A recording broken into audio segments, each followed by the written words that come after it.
Hello and welcome to the first episode of Anime Brain Freeze. We are your hosts. I'm John. And I'm CC. And we are here to talk to you about the truly important things in life. Politics, family, life, death, nope. Japanese fucking cartoons, baby. Well, not Japanese fucking cartoons. We're not that kind of podcast. Not yet, anyway. But yeah, that's what we plan to do. And let me tell you a bit about what the concept of the show is. So, basically we want to give you our impression on the anime that just wrapped up at the end of each new season. Depending on whether we both saw the show or just one of us, we will probably review either one or two series each episode, though that may change depending on how much there is to discuss. In our first episode of each new season, we will also give you a small sneak peek of the upcoming shows that we think are promising and that you might want to check out, judging from their first one or two episodes. Also, starting from our next episode, we will also dig into our trash stash and briefly discuss the few shows we both dropped last season and why. And if we have no material left and some time to kill until the start of the next season, we might talk about other shows, but we will decide that on the fly. But before all of that, we want to take a few minutes and tell you a bit about, how we first got into the into anime and our experience with that medium. So, John, do you want to go and take the lead on that? Yeah, sure, why not? So, I remember as a young, well, not Babby John Jr., sure. Back way before, this might be hard to imagine, but if you remember a time back when the Sci-Fi Channel wasn't called Syfy, they used to have a block every week called Saturday Anime, and they would show different movies or whatever each week. And I remember, I don't remember exactly what year it was, but I remember them showing this thing called Robot Carnival, and it was weird. I mean, it still probably is. I haven't watched it since then, but it really intrigued me. And I started watching, other things that they showed. They showed all sorts of other movies like Project A-ko, which is, of course, goofy as hell. Dominion Tank Police, which is equally weird, but, still great. It's still very funny. And then after that, I kind of fell out of watching a lot of stuff for a while because it was hard to really find a place that you could watch that sort of material. I mean, I guess you could say I watched Dragon Ball Z for a while, but as a kid, I didn't really think, anime, whatever, is from Japan, But what really got me back into it was late in high school, Cartoon Network started this block called Adult Swim. And one of the shows they put on there was a little something called Cowboy Bebop. Ah, that small show. Probably not many people have heard of. Yeah, I know. Maybe it was this small studio, Sunrise. Don't know if you've heard of them. They've done other, I don't know, Gundam. I don't know if you've ever heard of that. But I remember sitting there with my friend Dave, and I was like, hey, let's watch the first episode. Let's see if it's any good. And he watches some anime, not nearly as much as me, but he was like, grumble, okay, all right. And we watched the first episode, and we're like, holy crap, this is amazing. And we ended up getting the series on DVD and just marathoning it over the course of a weekend with a few other friends. And that's what really got me heavily back into anime. And now I'm so deep in the hole, I can't get back out. Send help to John's place. Also donations. Hey, you can always use those. Send all PayPal donations too. Yeah. We'll put that up at the end of the episode. For now.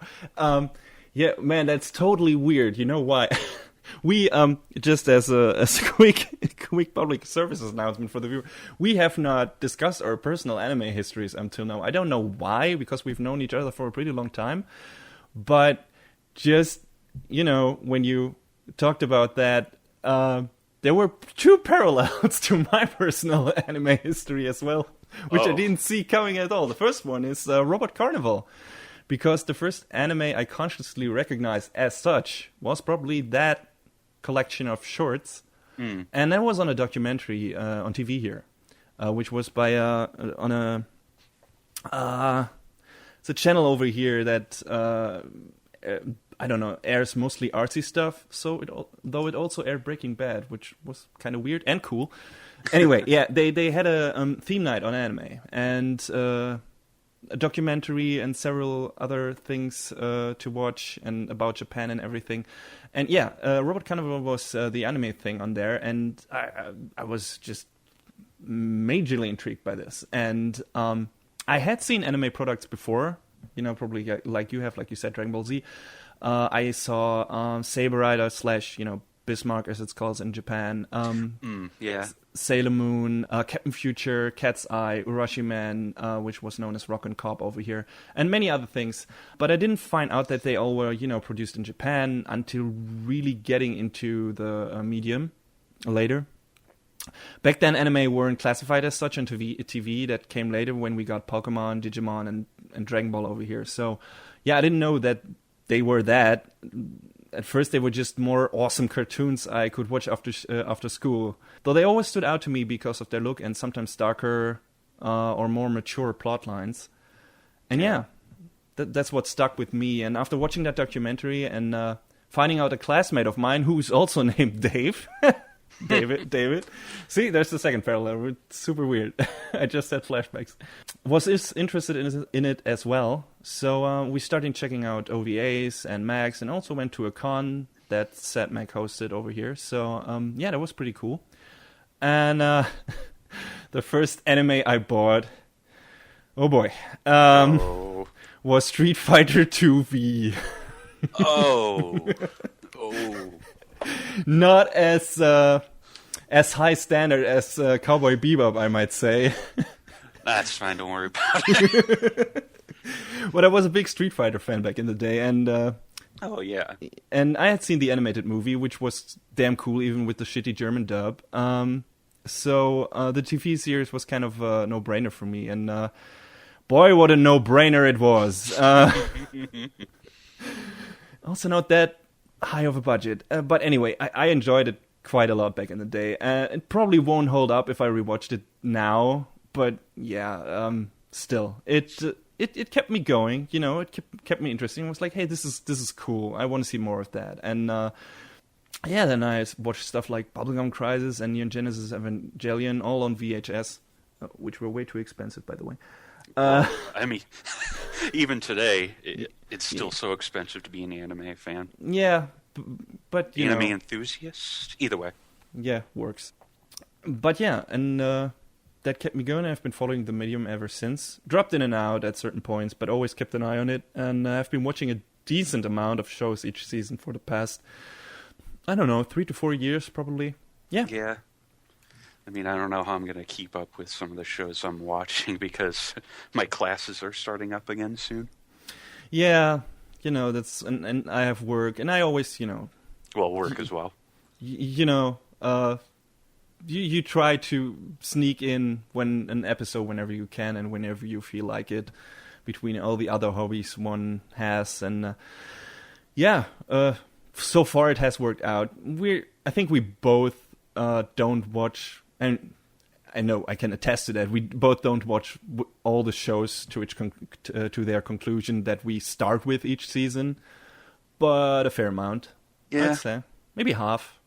And I think I might finish more than you do, to be honest. Yeah, I think so. I drop out on certain things that, you know, don't hold my interest after like 3 episodes. I try to give each show like at least 3 episodes unless it completely turns me off from the beginning. Like it's like totally not my subject or whatever. Totally not my interest. I mean, we're not going to go into it yet, but I mean, there were some shows this season that after the first episode, I was out. There was one that I was out after the second one. It's a fun time to just try a little bit of everything. Yeah. Speaking of which, let's move on into the next section of our show, and that is the sneak peek.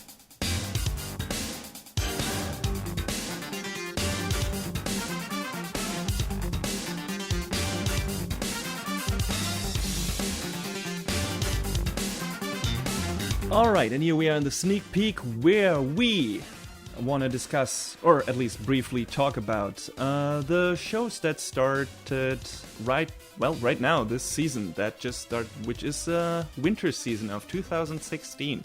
And there are a lot of shows, not all good ones as usual, but we just want to take our time and highlight a few shows that we think are worth mentioning and are, have potential and are promising, so... or, promising in some way. Maybe not being actually good, but fun in some way or another. Unenjoyable, goofy. Doesn't, have to be objectively great to the masses. No, definitely not. Just what, tickles your fancy and just raise an eyebrow in a positive way. So, John, why don't you start out with a show that piqued your interest? Well, I started watching a couple episodes of Active Raid. Mm-hmm. And it's, how can I describe it? It's like future tokusatsu cops, just because the way they put on the armor, sort of like how the armors are worn in Gatchaman crowds. Yeah, that's what it reminded me of. Not just because of the CG and everything, just, how they transform maybe. Yeah, well, it's not really even a transformation. It's, you go in, they put on the armor, they gear it up, and you go out and like, hey, stop that criminal scum. A friend of ours mentioned it being similar to an older show called Die Guard, which I haven't seen that one. Yeah, I haven't seen either, but I did a brief reading on it. Die Guard is about a bunch of office workers who have to fight off this alien threat, but they have to deal with all sorts of stuff like damage claims, lawsuits, rivals, an antagonistic military, stuff like that. And there's elements of that in Active Raid where, they have to try and minimize damage. The public doesn't have a great opinion of them. The other law enforcement are like, why can't you be more efficient, this, that, the other thing. And it doesn't make it more realistic, I'd say, but it makes it a bit more interesting that, you can't just go around busting up everything like, in every other show. They have to get the job done, but they have to get it done, cleanly, get it done well, get it done, more efficiently, yeah. And acceptably in the public eye, so to speak. But yeah, it makes it more, I don't know, human. Yeah.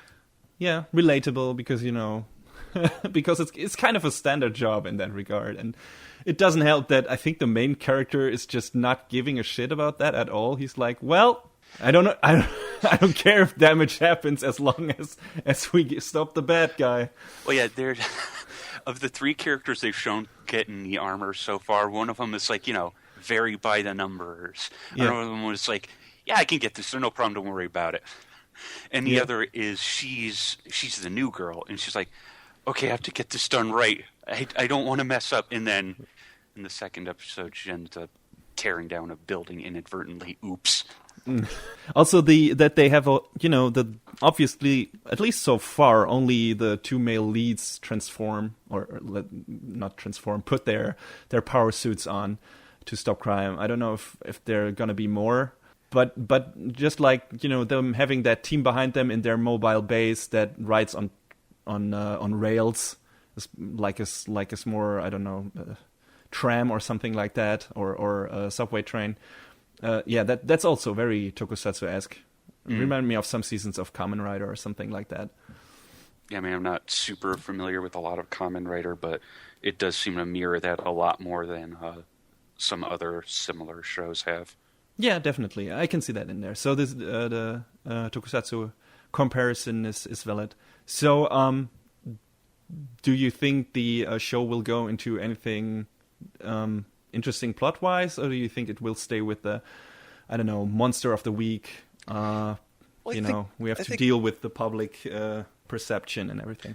I think a lot of shows like to start with that, weekly blah-de-blue, but then a lot of them try to break into a more overarching plot, like a lot of this reminds me a little bit of Psychopaths because, you have the new girl and she's learning the ropes and, they start with these small cases, but then, I'm sure something else will come along that'll be a much larger threat to like security and whatnot, or Mm-hmm. society, rather.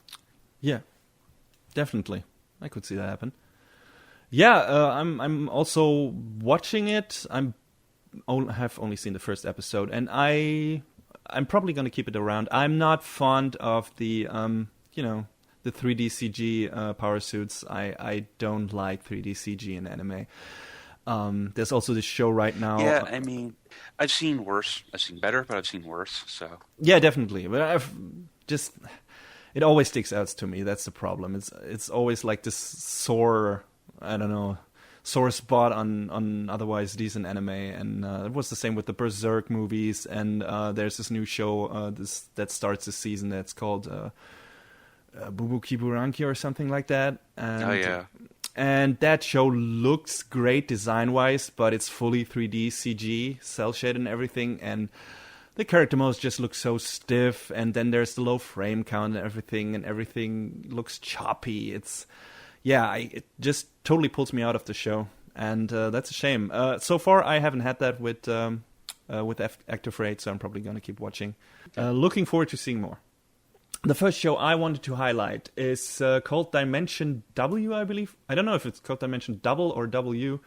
Not sure. I think it, looking at the katakana in the name, it is W. All right.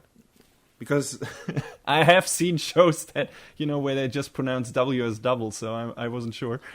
Anyway, that is a Japanese thing to use it as a placeholder for the word double, so... Yeah. So, okay. Oh, W it is. Short story synopsis for that one. Humanity has apparently solved the energy crisis. Isn't that nice? By inventing devices that can harness the power of a recently discovered fifth dimension called Dimension W. And the main character, Kiyoma Mabuchi, hunts for fake or unlicensed coils, which is the name of those devices, and runs into our other main character during one of his missions, the android girl Mira Yurisaki, who was created by the inventor of the coils, who has some regrets regarding his invention. And after a rough start, that android girl asks Kiyoma if she can help him hunt for fake coils. It's a good-looking show, just the right mix of sci-fi and, urban city landscapes. You mentioned Cowboy Bebop earlier. That's what it reminded me a bit of at certain times. It's adapted from the manga by Yuji Iwahara and co-funded by Funimation, which, probably beefed up the budget quite a lot. So they were actually in on the production, not just getting it localized? As far as I know, yes. As far as I know, they also, co-produced this. It's made by Studio 3 Hertz, which have only done one other show so far, judging to from their bio, which is Celestial Method. I have not seen that one, so I can't speak of its quality or anything. This show, I think I've seen like the art for this before, Celestial Method, but I've never seen the actual show. For a second outing, this looks really good. I really like the style of it.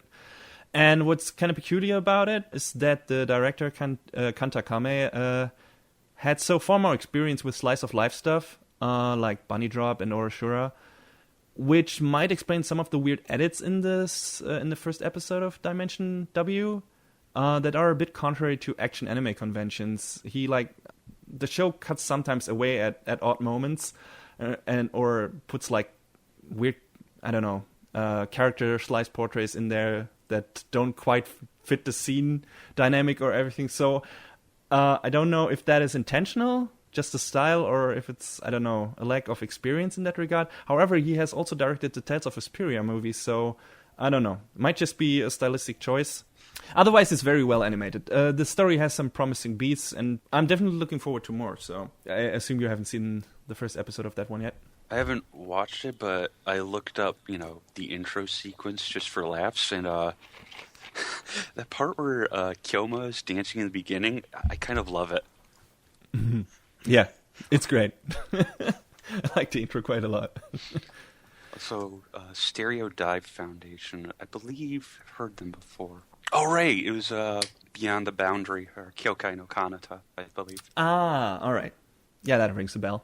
Hereafter known as the best KyoAni show. I don't care what anyone else says, but that's for another time. So what's the other show you wanted to talk about?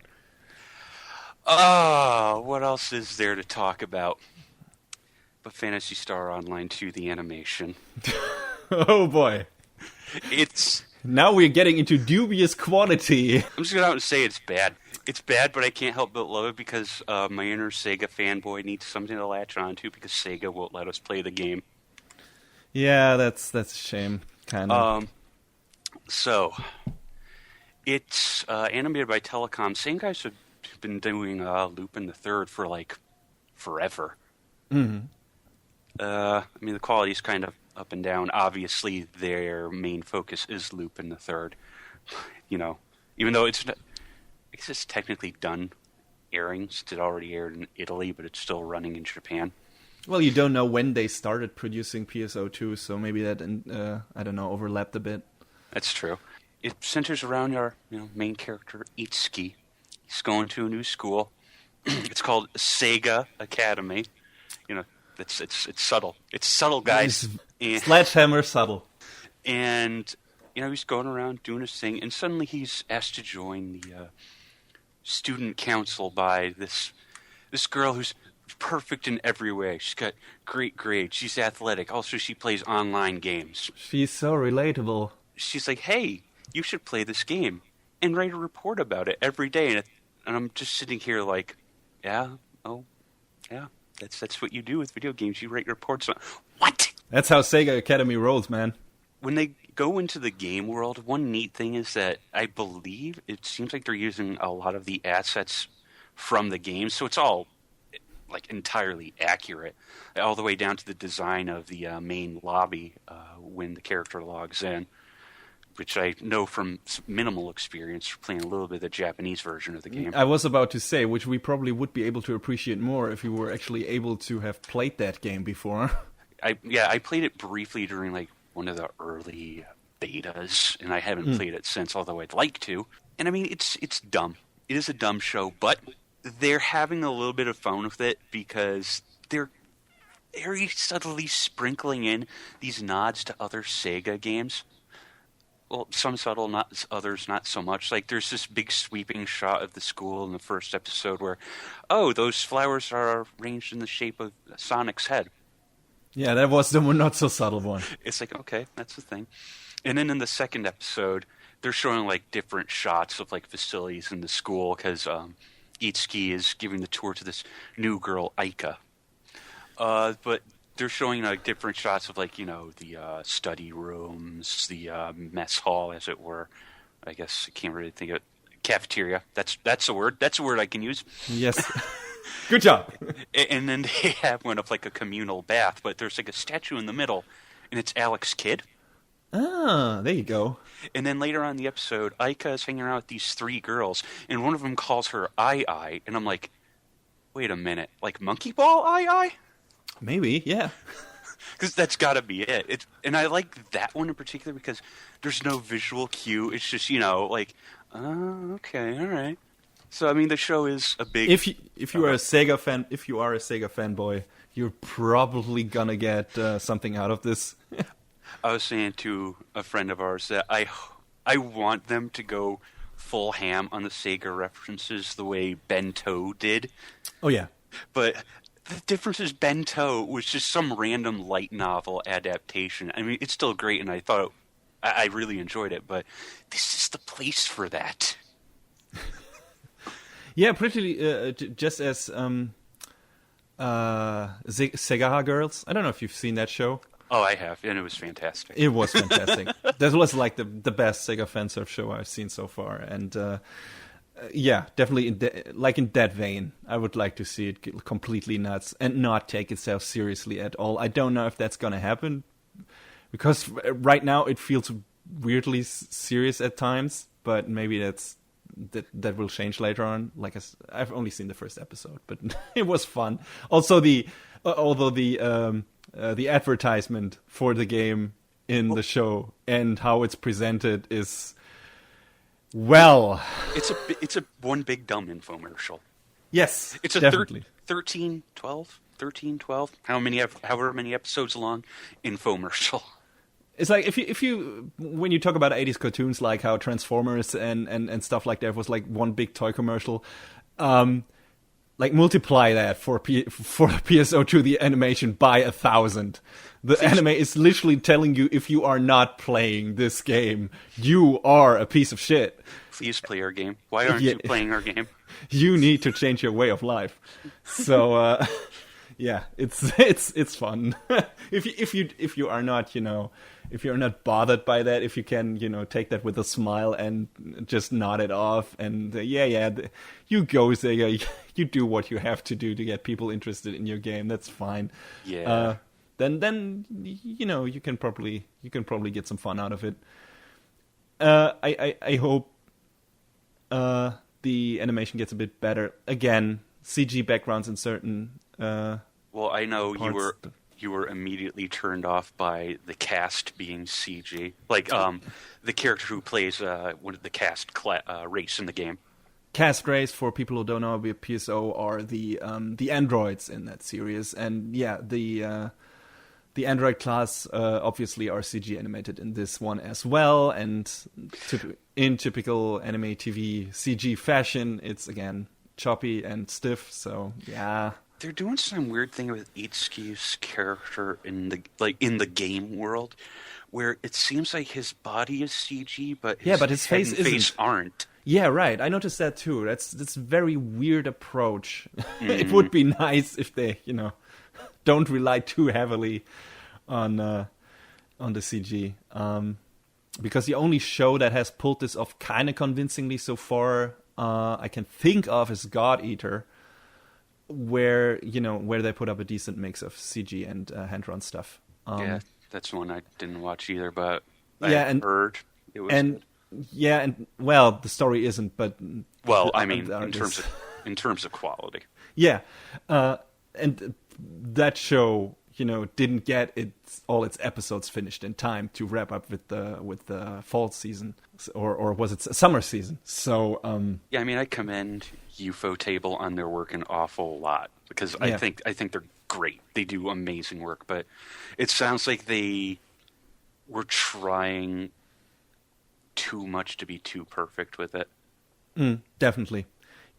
Yeah, could probably not restrain themselves at certain points where they have to be, or didn't want to use shortcuts, I don't know, or just underestimated how much work it is to make CG look that good. You can see that a lot of work went into that, especially for certain fighting vignettes and stuff like that. So yeah. I'm looking forward to the next few episodes on that one, but also on PSO2 for now. And I don't know how much further I'll go with it, but yeah, I want it to go full ham and just be stupid and goofy. But definitely, that would be the best approach. I cannot take that show seriously, so it would be better if the show doesn't take itself seriously as well. All right, the last show I want to mention for the sneak peek is Boku Dakegai Naimachi, or for the people who don't want to use a ridiculously long Japanese name, Erased. Oh, but half the fun of watching anime is the long, names. Yes, sure. You are not a real anime fan if you don't use the Japanese name. That show is great, and I will tell you why. But first, a short story synopsis again. Our main character, Satoru Fujinuma, is a manga artist who hasn't quite found his style yet and is struggling a bit with his life. This sounds all pretty, mundane and unremarkable for a story setup, if not for the fact that he can turn back time. This power he calls Revival usually lets Satoru rewind time 1 to 5 minutes and helps him stop people from dying in certain cases, like accidents, which we see in the first episode where he stops a truck driving into a little boy, I think, yes. Mm-hmm.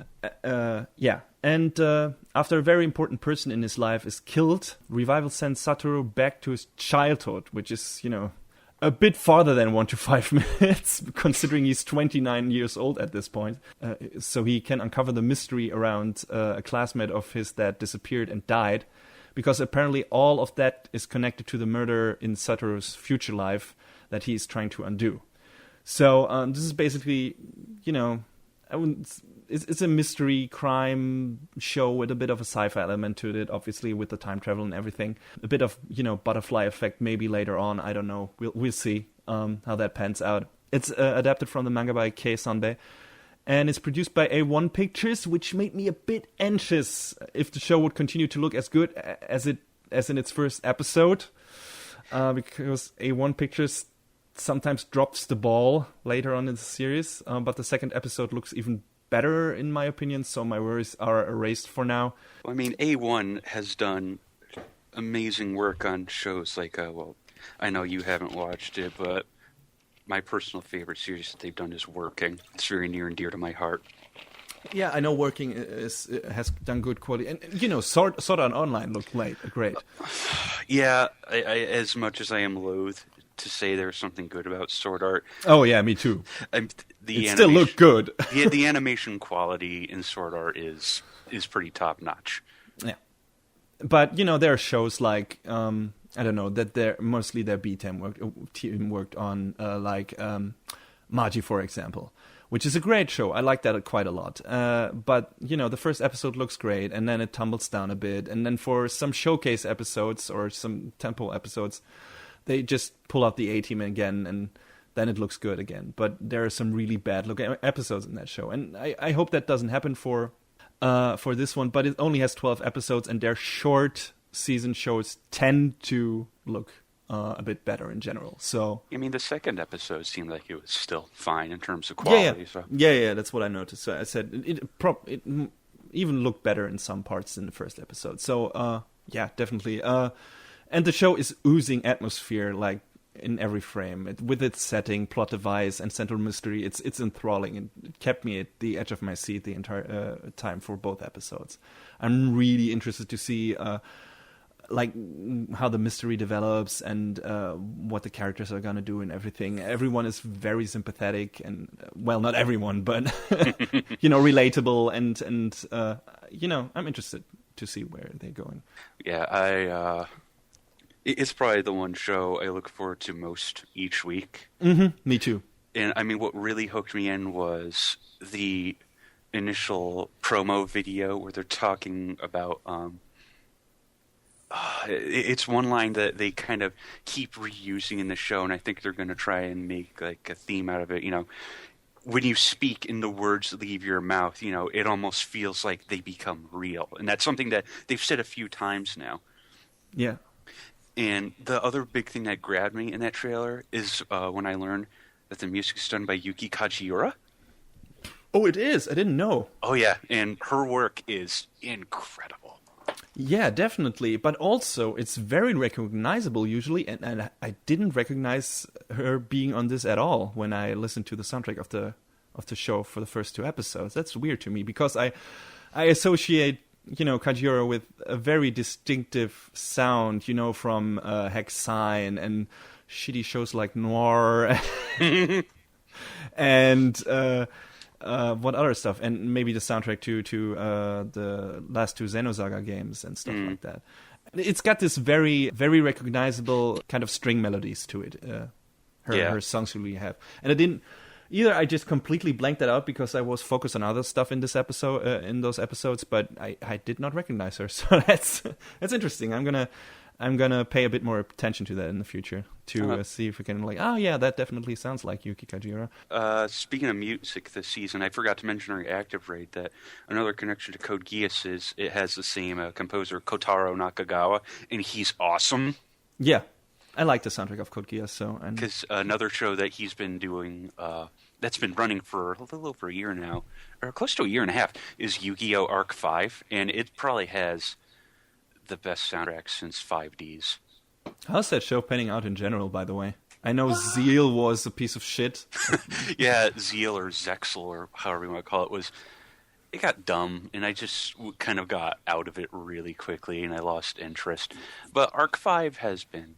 It's hard to call any Yu-Gi-Oh! Series anything other than an advertisement for the game, but it's fun for what it is, and the characters are at least pretty good. All right, good to hear. Oh yeah, another quick thing I wanted to mention about Erased is the voice actor of the adult version of the main character. His name is Shinosuke Mitsushima. Has not done anything in anime before, apparently, and his subdued performance is very unique. Yeah, took a quick look at it a few moments ago. Apparently, he's done like some drama stuff, but this is like his first big voice acting gig. Yeah, you definitely feel like I don't know if they actually, did that on purpose, like went for him for that. It feels like they did. I get so that they were trying to accentuate him as being just a normal, unremarkable guy, as he is in this series. The only problem so far I have with this is his sober performance is always on the verge of sounding bored in a lot of scenes, and I don't know if that will backfire in the future. So far, it hasn't. But he always, I don't know, he sounds a bit dry at points where it isn't really necessary, or where he shouldn't, in my opinion. But, I'm not an expert, so... I mean, I kind of feel like at parts it works because, he's 29, things haven't really exactly gone his way. So it's hard to be, just, hey, her, all the time. Yeah. So, the way he's kind of like, this is my job, this is what I do. Sometimes there's this thing called revival, but when it happens, he's like, wait, I have to watch out. What's happened? What's wrong? What can I fix? Yeah, definitely.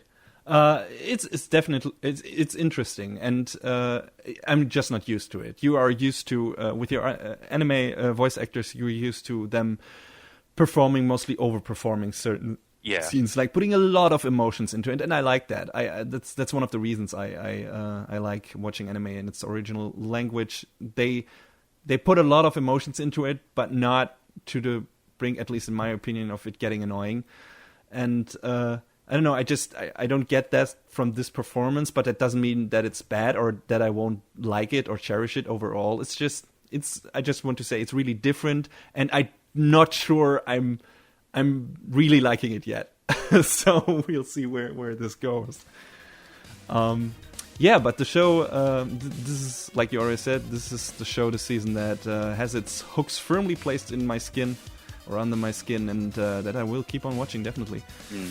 All right.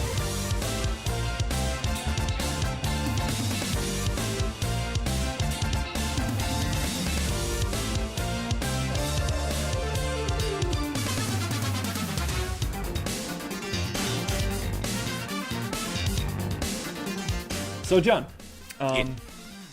what would you do if you could kill any opponent with just throwing a single punch? Oh, man. I think I'd become a prize fighter. And then I'd have to spend the money on my bail to get out of jail. Oops. Well, shit happens.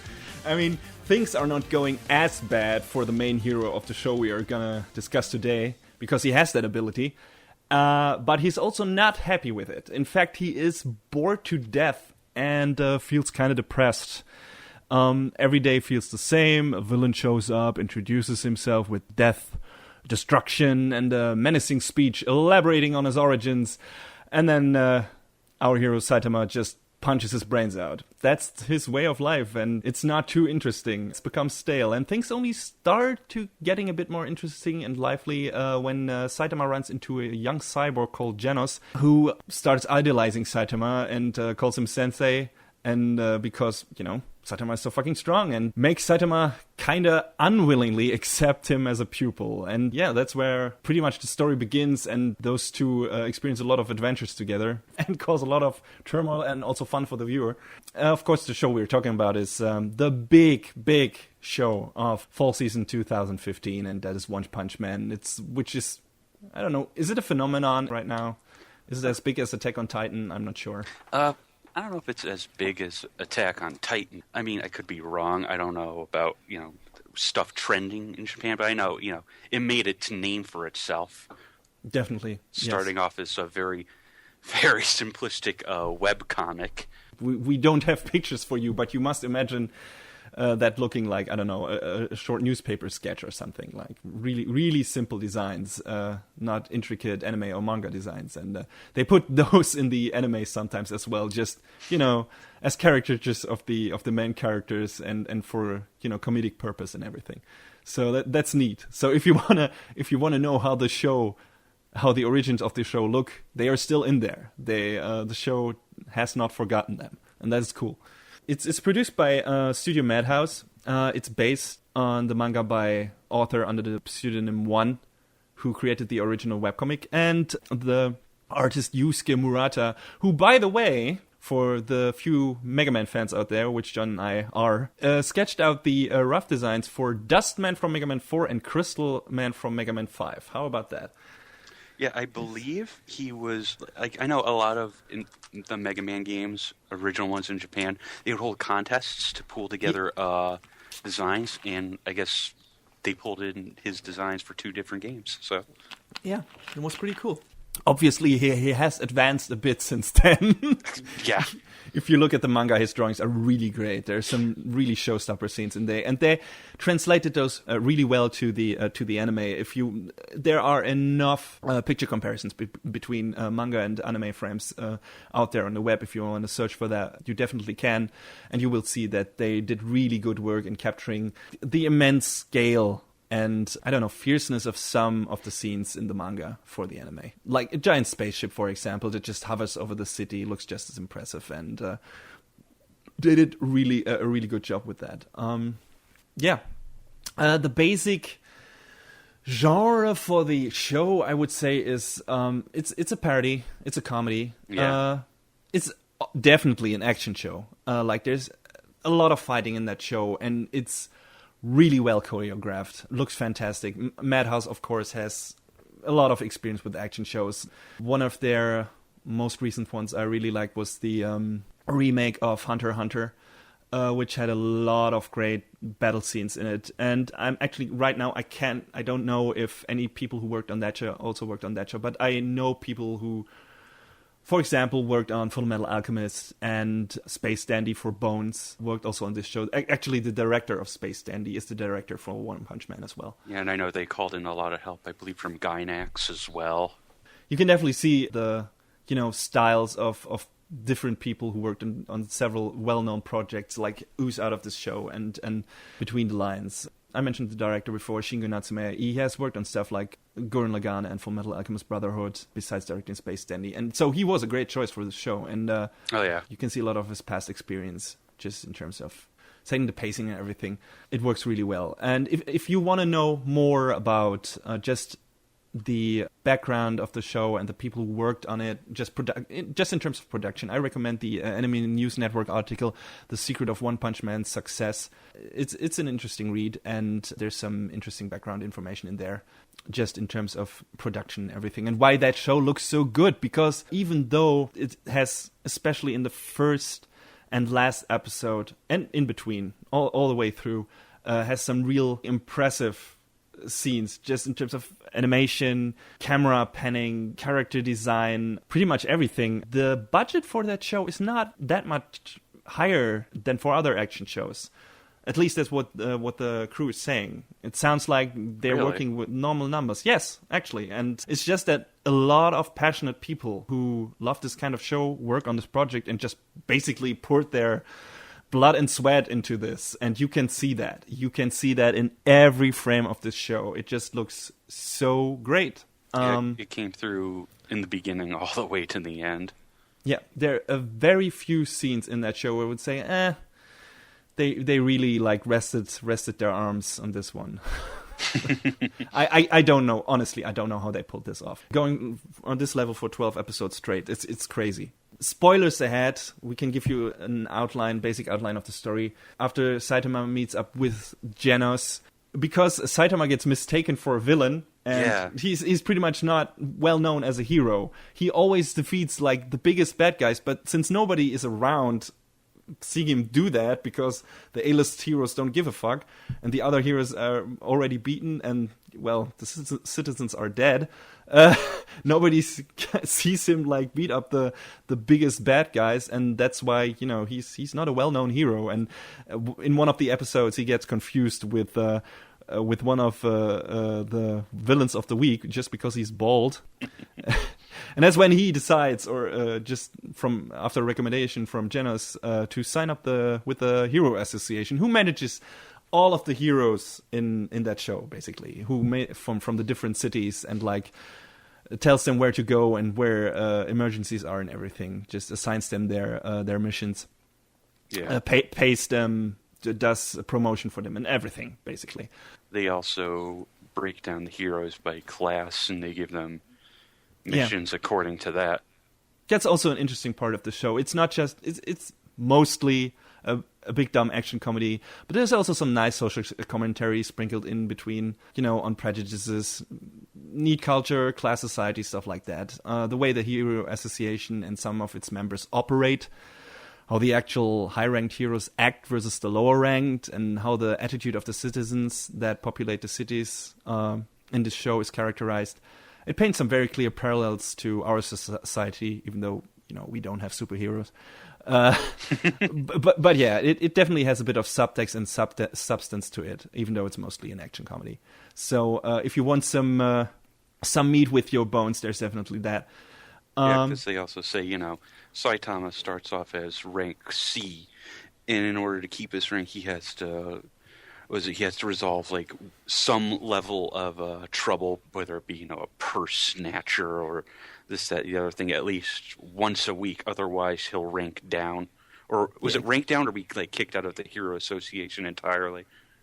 If you are rank C, you get kicked out. If you are above rank C, I don't think you have to do like weekly missions. That's why he decides to move up, because he doesn't want to deal with that. Yeah, that kind of... I don't want to get up on a soapbox or nothing, but doesn't that kind of speak to how we are as a society? The people on the bottom have to work harder to get to where they want to be, but the people on the top can just, be like, hey, sup, I'm rank S. Yeah, I don't have to give a shit. Yeah. Yeah, there's definitely the show is saying something about that. That's totally obvious. Like it's not subtle about this in some regard if you want to look at it, but if you want to ignore it, you can do that too. So maybe it's not the level of social commentary, that Hideo Kojima put into Metal Gear Solid 2, for example. But it's also not quite as out there. Yeah. But it's definitely entertaining. It's not overbearing or anything like weighing down the story or the entertainment. But it's in there, and it's cool that it's in there, and it's like makes you think about things sometimes, and that's good. Yeah. I appreciate that. So yeah, and then they sign up with the Hero Association, and basically fight a few more villains, and at the end of the show, there's this giant threat that they have to overcome. Not much is happening for now, though they are building, a lot of setups for, future developments.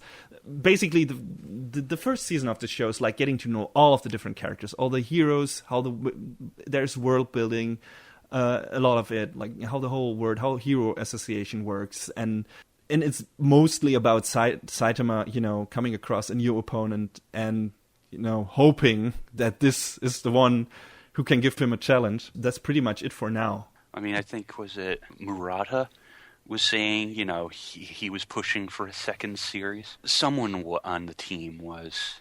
I'm pretty sure. The manga is, I think, very very successful, and the anime was even more so. It would be sad and not really understandable if they didn't produce a second season. It's gonna be a while, I think. Well, yeah.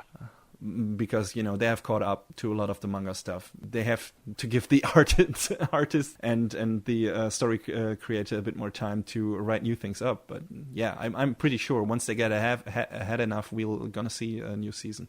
And a little bit of a break from the insane work they did on the show to begin with. Oh yeah, definitely. But yeah, I'm.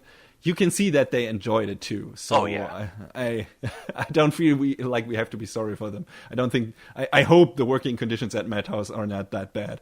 Quick question here: what were your favorite episodes? Well, I mean, I think one of my favorite scenes was when Saitama meets Genos in the street with the mosquito girl. He just punches her out, and Genos is just like, what just happened? What just happened? I was going to blow myself up, but what just happened? Yeah, a lot of people don't know how to react when they see Saitama like punch out a guy like with one punch, with one attack. In terms of reaction, I think Saitama is just my favorite when it comes to just a new villain appearing and rattling off his fucking, threatening monologue about where he came from and what he's gonna do to the world. And Saitama just has the look on his face that is saying, I've heard this a million times before, and I know how this is gonna end. You are wasting my time, and I don't give a shit. He's just like, I'm just a hero for fun. Yeah, man, and you're not giving me any fun. So whatever, just do what you have to do. Your history in a few minutes, and it's great. It doesn't take itself seriously at the beginning, and I mean it kind of does toward the end with how crazy the last battle is, but arguably it doesn't take itself seriously at the end either. Boy, talk about the last episode, man. That's one of my highlights. Just in terms of visual prowess, I couldn't help but just be floored, and my jaw was in my lap, and pretty much the entire time during that battle. Just what they pulled off. At times you don't know what's happening because the action is so crazy on screen, but it's a blast to watch if you like action, that is. And if you like animation, definitely. Just, wow. I think anyone can appreciate the amount of effort put into this show, really. Oh, I hope so. Saitama's character is not too complex, but I like that they give him some interesting beats here and there, where, for example, this one asshole, after he beats the Sea King, is like, well, all the low-rank heroes got beaten, so the heroes are so weak, and he's just a bit stronger. It was just like, we came here just to finish the job. Yeah, and Saitama just picks up on that, so and says, yeah, that's what I did, and be sure to tell everyone. And he does that to make the other heroes look better, so that the citizens appreciate the lower rank heroes, as well as, the A-ranked heroes and S-rank heroes, who turn out to be mostly douchebags. Actually, well, not all of them. Not all of them, but a lot, like half of them maybe. Yeah. They're very self-centered, and a lot of them don't give a shit about even the lower missions. Even if it's about helping people, they don't care because, I don't know, the missions are not high profile enough, or it's too dangerous to waste your life in quotes on these kind of missions. I remember the big name one in particular was a My Mask. He was just like, I can't be bothered to deal with this, and it's like, yeah, some hero you are. Yeah, exactly. He's gonna. I feel like he's gonna be a big factor in the next season. Like, he has villain potential, like interesting villain potential in terms of he's a hero, but he's an asshole hero. Yeah. So he's an antagonist. Let's put it like that. Anyway, I'm looking forward to them developing that and where that goes. And also the first episode, I liked how they set Saitama's character up as like having this deep-seating hope of finally having someone challenging his potential, and where there is like this immense battle, and at the end it turns out to be, just a dream sequence, and you feel so sad for him because he's so happy at the end of that fight, because he really has to go all out and like pull out all the stops and go full force on his opponent, and then it's not true. And then some version of the guy he dreamed of turns up to challenge him, and again he kills him with one punch and is flabbergasted and angry. And then the rest of them just are like, oh, whoa, see ya. It was funny, but I also felt very sad for Saitama. Also, that's a point where, for me, like some people said, this show lacks a proper amount of tension. You know that Saitama can finish off every opponent with one attack. There's no threat for him, and there's no really a point of drama in the show where he is in danger to die or anything, or to lose a battle. And I can see people having a problem with that approach. But in my opinion, the tension is built through, first of all, getting the side characters into danger. Because make the side characters, or at least some of them, relatable, like Genos or Moomin Rider, who's a big, I don't know, fan favorite, but I like him a lot because he's this upstanding kind of low-ranked hero he tries his best, but And he's like the exact opposite of some of the douchebag S-ranked heroes. He's in it to help people. Yeah. And even if he is no match whatsoever for the villain, he's giving his damnedest to fight him. He's also bothering with the very low, with the very small scale missions, like, I don't know, getting a cat from a tree for a girl. He's doing everything. He's doing everything to help people, and that's why he's a people's champion. He's a good guy. He cares. He's a good guy. Also, an amazing parody on Kamen Rider. Oh yeah. Yeah, he's a good guy, and he's one of the first to recognize after Genos what kind of guy Saitama is and befriends him. And he's very vulnerable. He can be killed with, I don't know, yeah, by most of the bad guys in that show.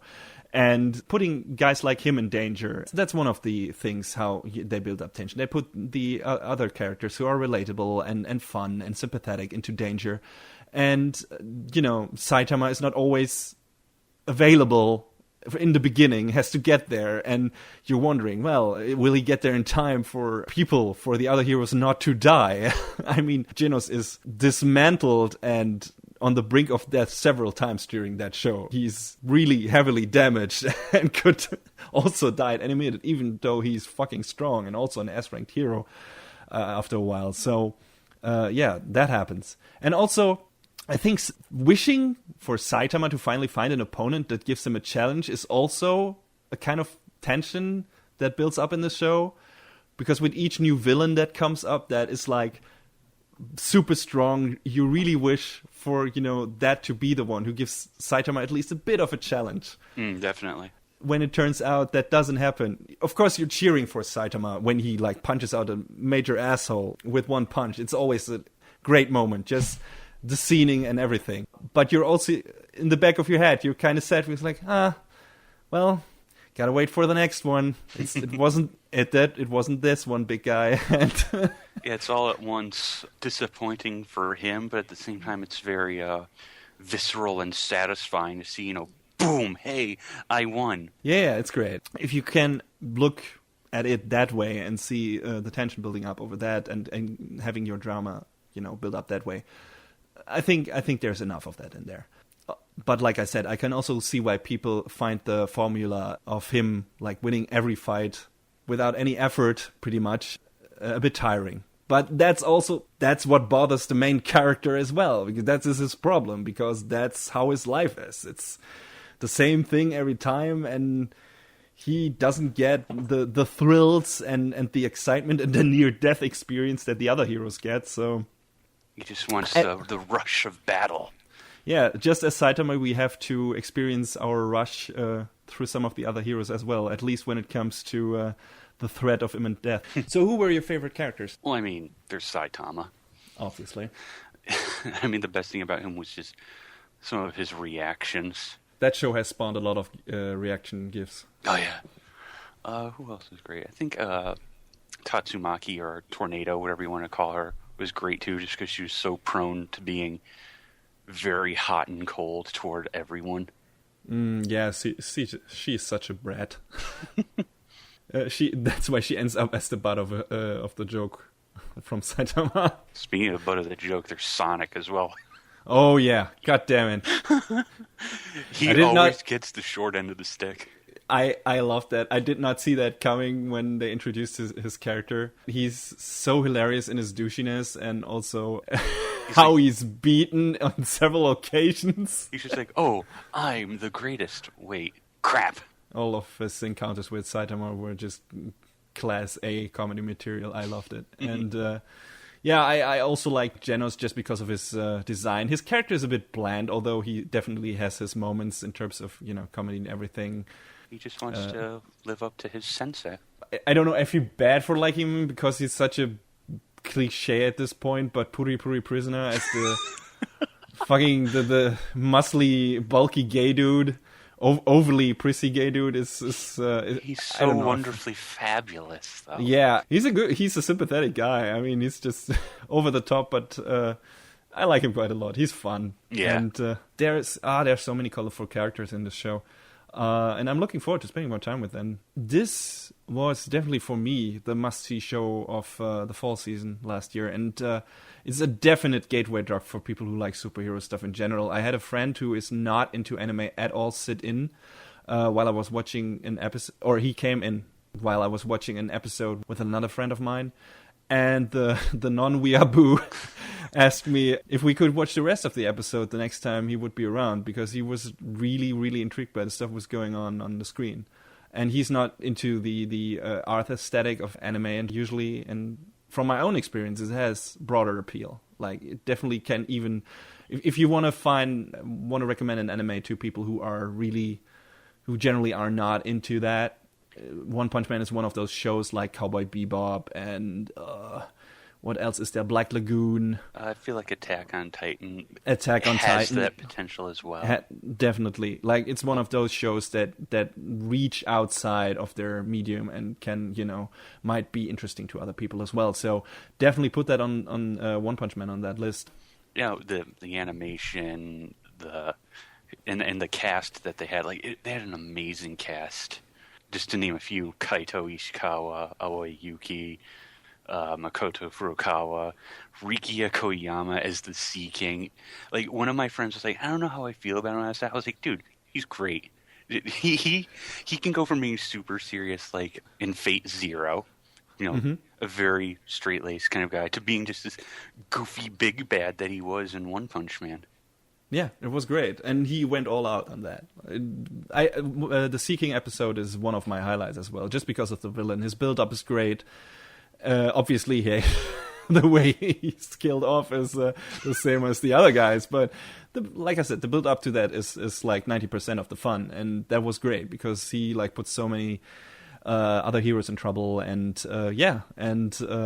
mocks them in a great way, and he looks cool. Like in a very weird way, with a stupid little crown on his head and his weird facial disfiguration and transformation at certain points. So he was great. I don't know who Saitama's voice actor was, but his nonplus, commentary on certain things was just a blast. Yeah, I mean, Furukawa, Saitama's voice actor, he hasn't been in a lot that I've watched. Like, the one show that, I mean, he was in I'll Noah Zero, I guess.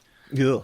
Yeah, that's, again, a discussion for another day. But the one big role that I remember him in was Bonri in Golden Time, and I loved that show. So great. I hope we will see more of him and more One Punch Man. Okay, that is a wrap on the first episode of Anime Brain Freeze. All the music in our show is from the amazing Double Dragon Neon soundtrack by the great Jake Kaufman.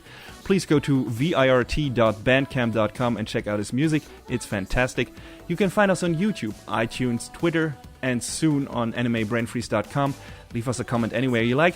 Thanks for tuning in, and please join us again next time. Adios! See ya!